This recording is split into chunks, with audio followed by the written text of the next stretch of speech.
Hello and welcome to Veterans of the Valley. I'm Tom Turbyville. By the end of World War II, Captain Edward Kozlowski had flown 88 missions over the combat territory of the European theater. His planes had been shot down on more than a few occasions, each time escaping capture by uncommon means.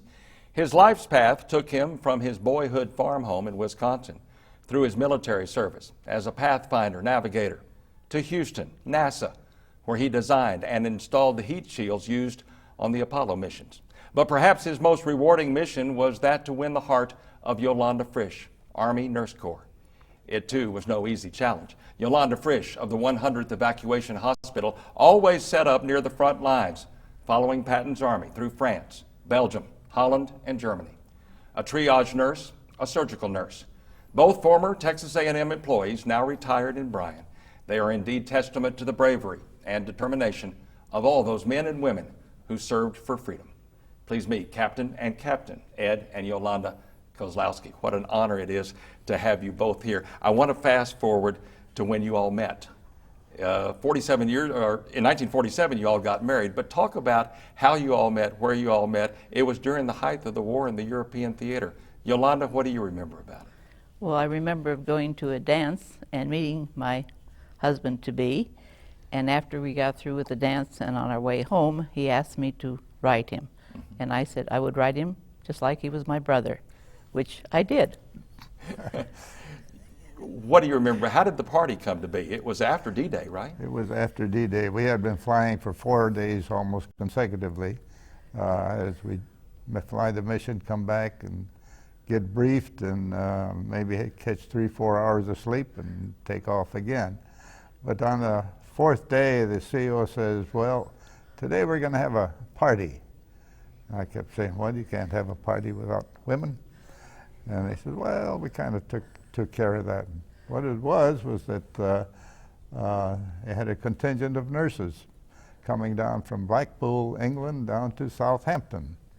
And they were going to spend the night somewhere near our airfield. So we sent some trucks over to pick them up and bring them over. And well, the trucks got lost a little bit in the dark, and by the time the trucks came back, a lot of us had imbibed a little in the at the bar, so we were pretty wide-eyed, and I'm not too sure that the nurses were ready to stop over. But after that evening, you all talked. You got to know each other. You didn't really see each other. No. How did you communicate after that? Letters? Letters. Mm-hmm. Female. Well, letters, email. Letters, right. Female. And because actually you were sort of one step ahead of him sort of through the rest of the war. He'd be one spot, and you'd just been there, you'd moved to another spot. Is that right? That's right.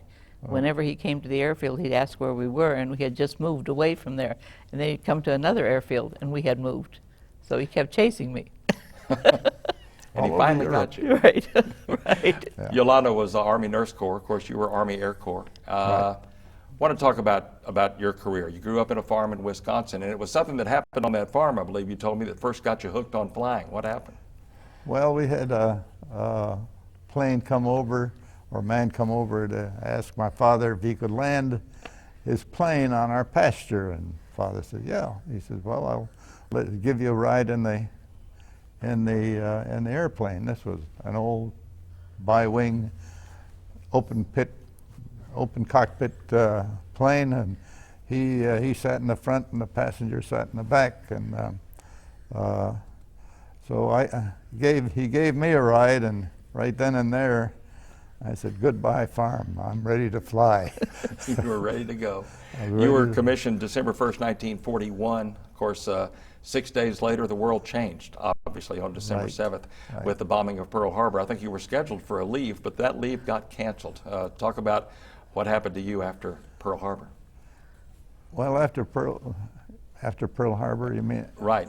When you changed your direction a little bit and went off to Europe, right? That's right. I went to, my orders were changed. I was to go home for 10 days, and instead I wound up in Maxton, North Carolina with some B-17s, and they filled up the plane with 27 navigators.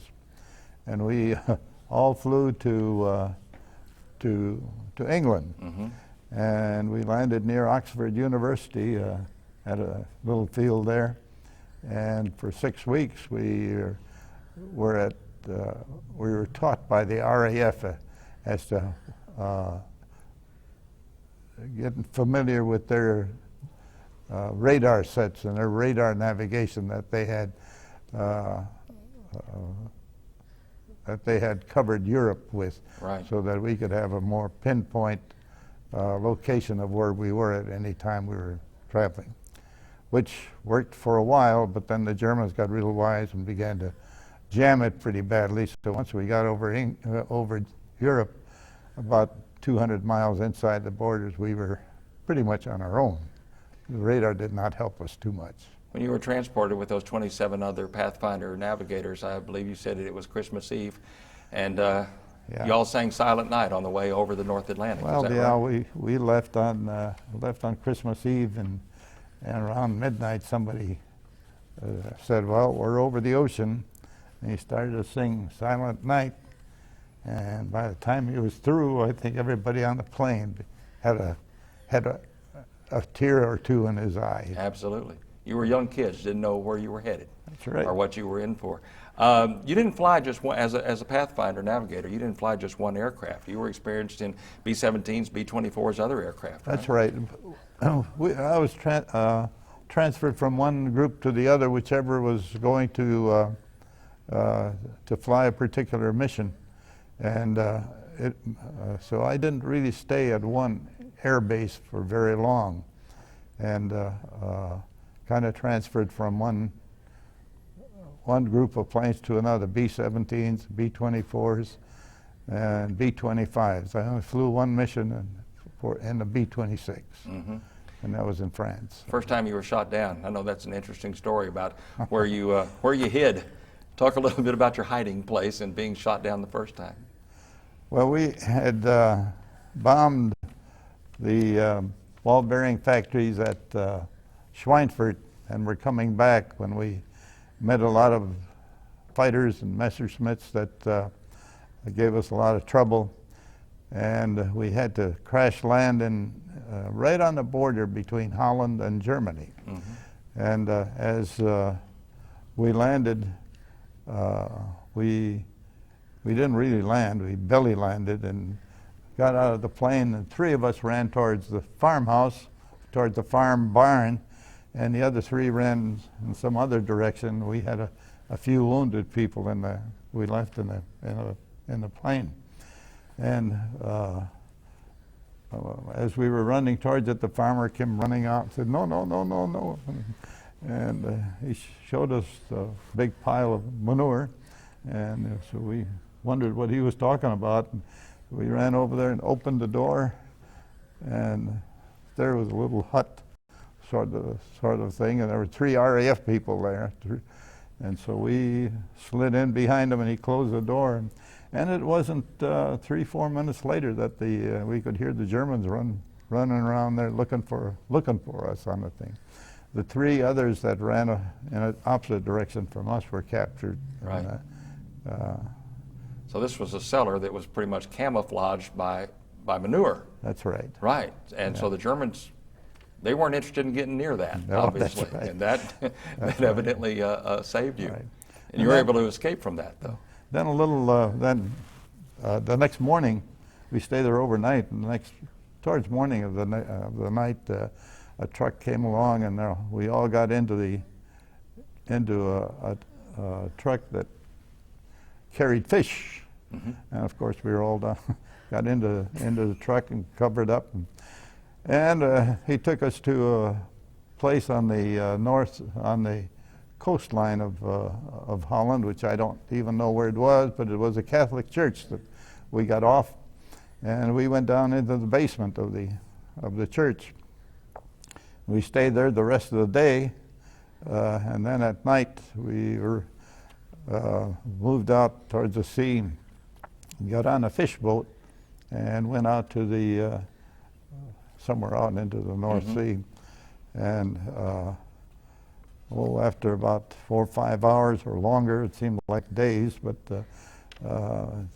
we heard the boat stop, and they told us to come up, get out of the fish hole, which was pretty ripe by that time. Yes, I bet so. And then we up on deck, and pretty soon we saw a submarine come up right next to us. It was a British submarine came in.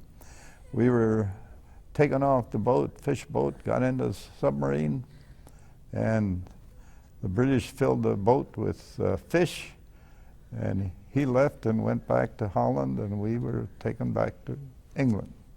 As a pathfinder or navigator, you generally, I guess, flew in the lead plane of most formations, That's right. and that made you a pretty easy target for the Germans. They figured if they could get that lead plane, they were going to mess things up quite a bit. That's right. And they could identify us pretty quickly because we had a big gray tub underneath the plane that actually carried the radar equipment and things. Talk about your mission specifically at D-Day and what your job was on June the 6th, 1944. Well, on D-Day, actually we were told we were going to fly early, and General Eisenhower was at our field, and he talked to the paratroopers and said, "Good luck." And we all got into the plane at about 1 o'clock in the morning and flew over to Cherbourg Peninsula and dropped it was the 82nd Airborne that we dropped into on the Cherbourg Peninsula. Right. And then we flew back, and as soon as we landed, we were coupled with some gliders that carried a jeep and 6 men, or 6 men and a howitzer. Right. And we pulled them over, and they'd fly, well, after a certain area wherever the drop zone was, they cut off and landed, hopefully well. A lot of them did not. And so we turned around, came back, and this went on for about 2.5 days, and then we began to fly in ammunition. And these were dropped by parapacks right on the ground, right from the plane itself. And these were C-47s. It wasn't a bomber. It was C-47s, and that's like the old DC-3 Right. that we know Indeed. now. Indeed. And flew medical supplies and everything. And towards after 10 days, we began to land at cow pastures. Actually, the engineers would line the field with steel mats, and we'd land on there, take the wounded, and come back to England. Right. This went on for about, 15 days, and then we were, after I met Yolanda, we were then ordered to go to southern France, to Italy, to get ready for the invasion of southern France. Right. Right. And we were stationed at Civitavecchia, which was about 40 miles north of Rome. And that area there, that landing was a milk run compared to what we had at D-Day. I'll bet it was. There's nothing. The paratroopers landed, little or no opposition. Right. Yolanda, you joined the Army Nurse Corps in 1943. You decided you didn't want to be just a private nurse. You wanted to get involved, but somebody was determined that you weren't going to go overseas. They said you had bad eyesight and flat feet, but you told them that differently, and sure enough, you served overseas. Talk about how that all came about. Well, when I joined the Army, they told me that I would only be assigned to the United States. Right.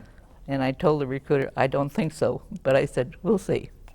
And I was assigned to Fletcher General Hospital in Cambridge, Ohio. And fortunately, at that time being, we were in blue uniforms and they were changing to khaki. And the Army said they would furnish me with all the things that I needed. But unfortunately, they didn't get to where I was, and I ran around in civilian clothes, which annoyed my chief nurse no end. And as a result of that, she assigned me to the 100th Evacuation Hospital overseas. So I got overseas, which I wanted to be anyway. Talk about the 100th Evacuation Hospital. Exactly what was its mission? You were near the front lines, I know, involved in D-Day and later. No, Go ahead. we landed, our unit landed in France in July, just Okay. before they bombed St. Lo. I understand. And we were assembled in a field next to Reims, France.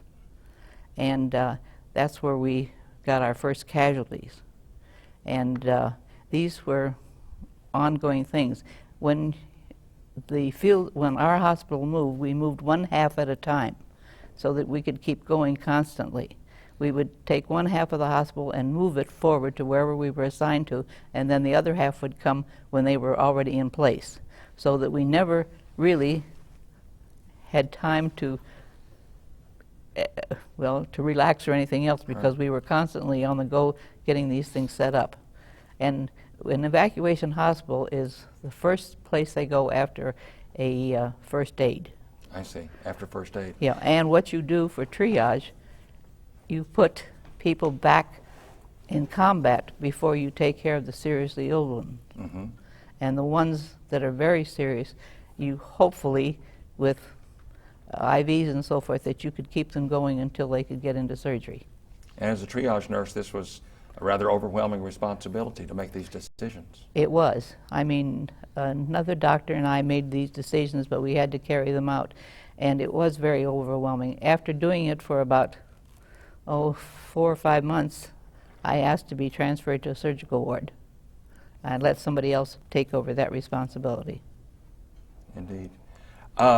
And for some 18 months, you pretty much followed Patton's army. Yes. Through different countries and eventually Well, we to were, Germany, right? Yeah, we were, I think the longest away from the armies was 4 or 5 miles, longest. Right. And when it came to the Battle of the Bulge, we were less than a mile. From where the Bulge was, Yes. being fought. Mm-hmm. I think now might be a good time to go to some photographs that the Kozlowskis have kept throughout their time. And we've got about 4 or 5 photographs that I would like to go to now, and I believe that the first one, Mr. Kozlowski, I believe, is, tell us what we're looking at there. I believe that's you on the left? Yes, we were in the doorway of the C-47. This is the plane that we dropped the paratroopers with and brought the wounded back and carried all supplies and everything into the war zone.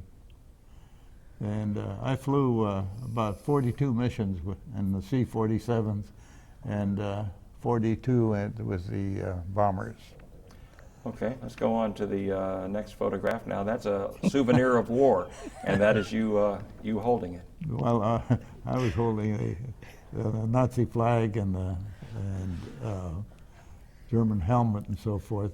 And it's funny, I guess it isn't funny, but I called it a Nazi flag, and that is what the Germans call it now. Right. They do not call it the German flag.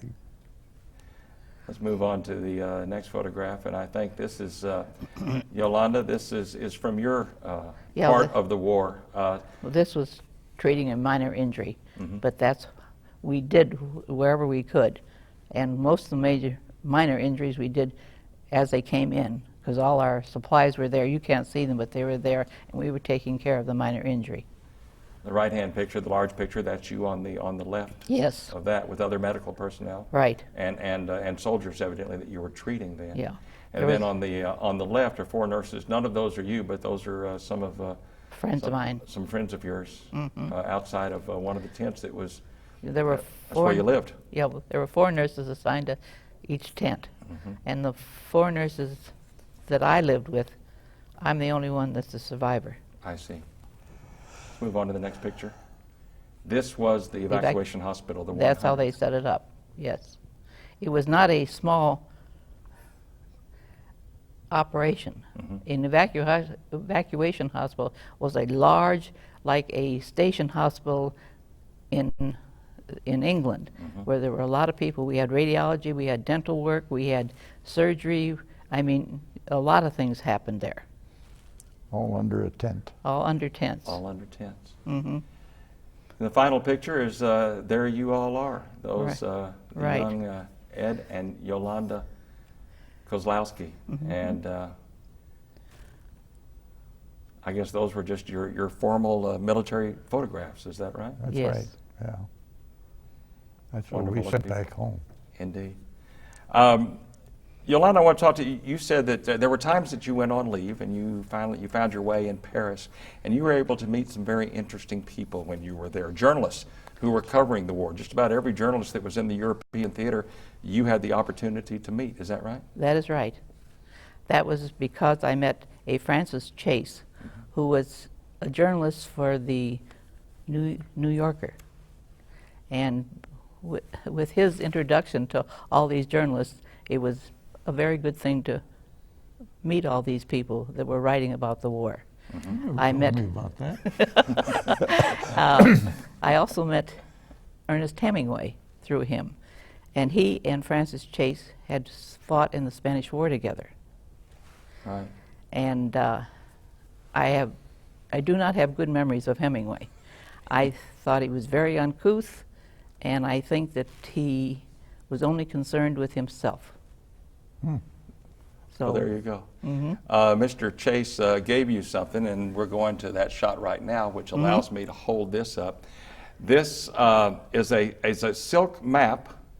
You tell us about it. What is this? It's a silk map, and where the blue line is drawn is where the United States forces were at that time. They weren't any further than that. So as you can see, we were very close to the coastline, and we had not gone in. There was still a lot of German fighting. And this was given to people so that if they got lost, they sort of could find their way, because they had taken away all the signs of the towns that were around there. You went in through a town and you didn't know what town you were in. It's hard to tell on the television, but as I'm holding it, this is just like a silk scarf. Yes. It's made of the same material. And the reason they did this was so that if it got wet, it would Dry. You could just dry it out. That's right. Cotton did not stand underneath the wear and tear, and that's the reason they did it. And these are very rare things. Yes, they are. Amazing. There weren't too many of them. Weren't too many, and there's still not many around, but you obviously treasure this one. Yes, I do. Right. Captain Kozlowski, after your service was over, there's much more to talk about both your service, but we're limited in time. You were educated in Wisconsin at Marquette, at Ohio State University eventually. Right. And eventually you became a part of NASA, and quite an instrumental part of NASA. Talk about what you did for the Space Administration. Well, actually, I started to work for NASA at the Cleveland wind tunnel.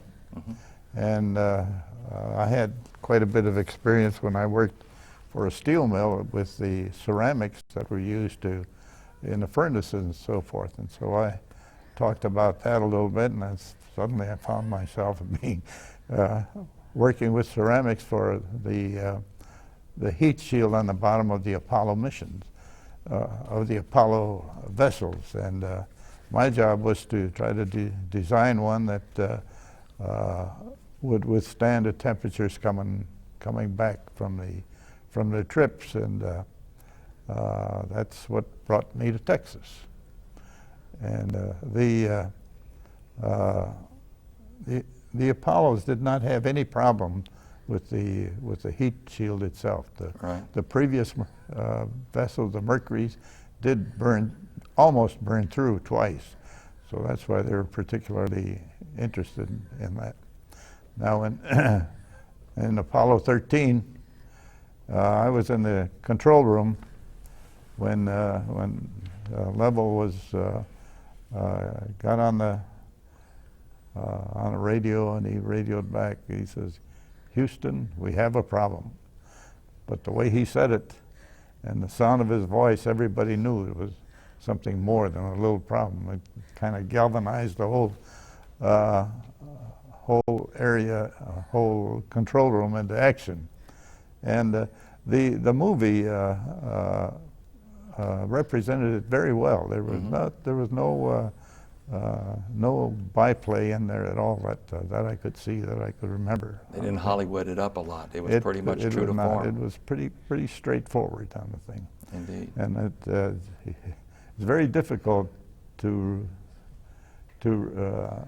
imagine you had as many as 6 men form in the LEM, as they called it, the vessel that was supposed to land on the moon. And it didn't, well, they were very, very crowded. One of them, of course, was sick, was a little ill. And when they finally got back, it was a joy to us and joy to them, I'm sure. Right. Y'all have been married for 58 years now, so obviously this is an event in his professional life that you remember very well also. Oh, yes. Mm-hmm. Right. It was a stressful time, but a successful time at the same time. And I'm going to put a little bit in here that my husband also devised a system where they could retrieve bullets that were fired from guns. He suggested that they fire them into water, and if they fired them into water, the shells fell down into a canister. Well, this is when I worked for a company called TRW. Mm-hmm. Right. And they, one of their products was to make the M1 rifle. Mm-hmm. And the problem was, how do you test them? Right. And they were made millions of these, and of course the amount of lead they used was tremendous. Pretty amazing. And so what we did, we had them shoot into a tank of water. Right. And the only the opening in the tank was on the side, and not on the, well, it was on the top and then the side, and the water would be flying. It's a fascinating story, but I'm sorry that we're out of time. It's And okay. I apologize. Thank you very much for being here. It's an amazing story. They served in different European arenas, but somehow knew that they would get together. And we thank the Kozlowskis for their service, as we thank all veterans. Please join us next time. I'm Tom Turbyville, and this is Veterans of the Valley. And we thank you.